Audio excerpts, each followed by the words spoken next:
The budget action camera market is flooded with varying examples, yet many don't promise as much while come as cheap as this, the Andoer 4K action camera.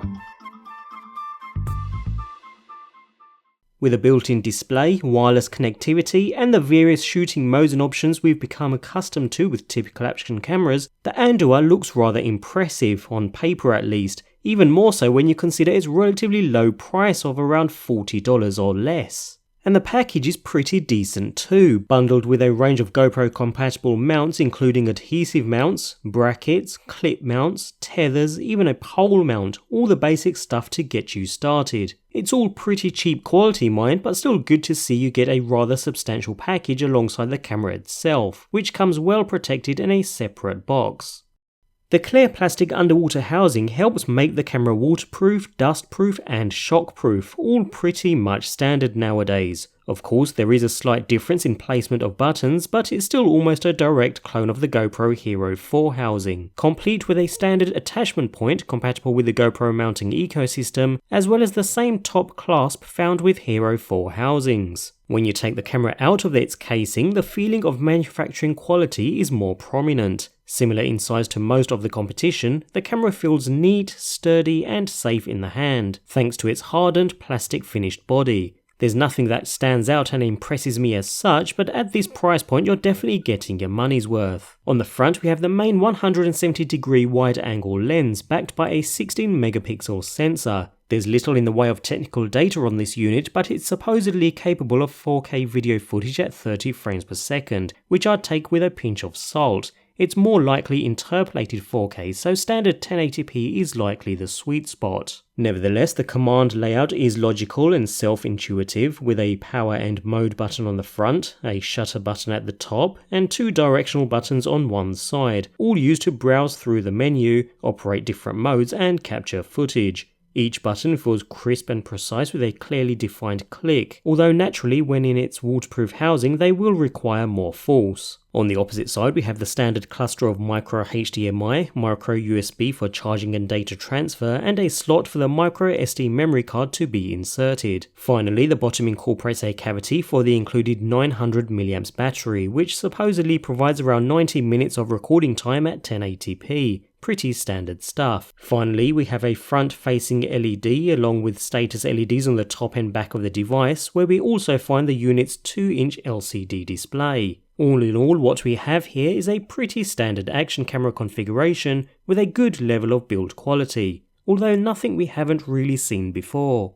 Press the front power button and the camera springs to life following a 5 or 6 second boot up time, and provides an instant live feed of what the lens sees. It's a decent screen, not the brightest or the sharpest I've come across, but perfectly adequate for lining up your shots, with basic status and battery life information on clear display. When the camera powers up, it always defaults to video mode. Hitting the mode button on the front toggles it to image capture, slow motion, playback, and then settings mode. Regardless of the capture mode that you might be in, the OK button on the top of the camera will start and stop the capture or take still images. All pretty standard stuff. The settings menus are incredibly simple to navigate, with the mode button cycling between the different menus easily seen across the top, the navigational buttons cycling between options within a chosen menu, and the shutter button confirming and changing options. Although there aren't many options to change, under video we can set resolutions, 4K at 30 being available, although as mentioned most probably interpolated, so 1080p is going to be the sweet spot here, as well as set time-lapse, loop recording, and slow motion options.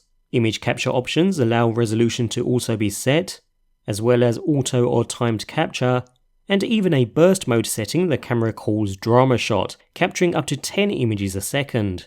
The next menu houses some slightly more advanced settings, even providing the ability to rotate the image and use the camera as a dash cam in its driver mode, while finally we have some generic camera settings. All in all, an incredibly easy camera to get up and use. Although a very brief manual is included in the package, you honestly won't need it with this unit. It's that simple. Great for those not technically confident, or for the younger generation as their very first action camera.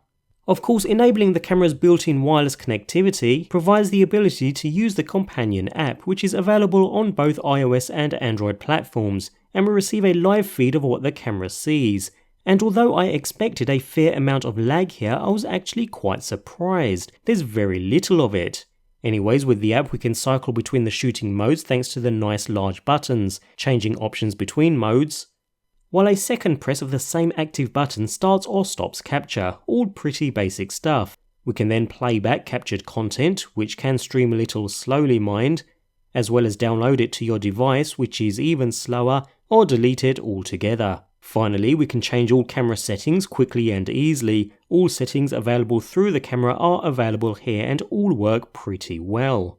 While using the app, I had no disconnection issues at all, so it's rather reliable. Although note that you do lose the rear screen on the camera itself. The buttons are unresponsive and pressing the up button, as indicated on screen, will instantly disable Wi-Fi altogether. Not a deal breaker, but something to bear in mind. When it comes to performance, for a camera that's this cheap, it's actually rather pleasant. Bear in mind what you see here is raw footage from the camera, no color correction or editing whatsoever. Although also note that the quality will have dropped slightly due to YouTube compression. But regardless, capture quality isn't too bad. Don't get me wrong though, details certainly aren't the sharpest I've seen and colours aren't the most vivid, certainly getting a little mushy at distance, but the footage is generally smooth and has a nice wide angle field of view. Dynamic range isn't brilliant either though, and the camera is sometimes slow to adjust between different lighting conditions. Also, there's no image stabilization either, but that's probably expected from a camera in this price range. You can't have it all when paying a low price after all. Those after smooth slow-mo shots will find the 1080p at 60 or 720p at 120 options useful, but bear in mind you'll want plenty of good light for higher frame rate settings. The quality will suffer quite drastically too, so don't expect professional level shots, not by far. Image quality is also just like video. Details are maintained quite well and you can produce decent images, but to be fair, you're probably better off using any modern smartphone which will probably produce better shots. When it comes to low light, the Andoer is in the same boat as all other action cameras with such small sensors. The more light you can throw at it, the better, since the darker the subject, the more grain you'll see in the video. There is a front-facing LED that's supposed to help when shooting in lower light conditions, but honestly I wouldn't even bother and would rather save the battery power. Finally, a quick note on audio quality, or lack of. The Andoer records in mono only and the quality is rather poor. Enough to get a feel for your surroundings, but if audio is important to you then you certainly want an external solution.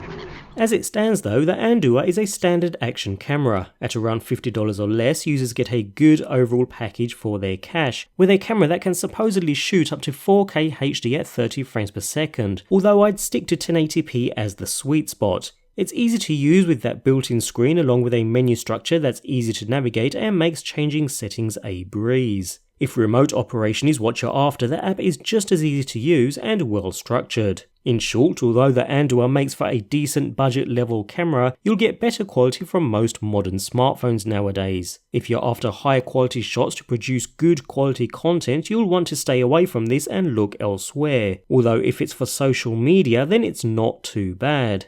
It's also a great unit for youngsters experimenting with their first action camera and simply looking to share their adventures with family and friends thanks to its ease of use. For anyone more serious into capturing their action sports though, you may want to look elsewhere.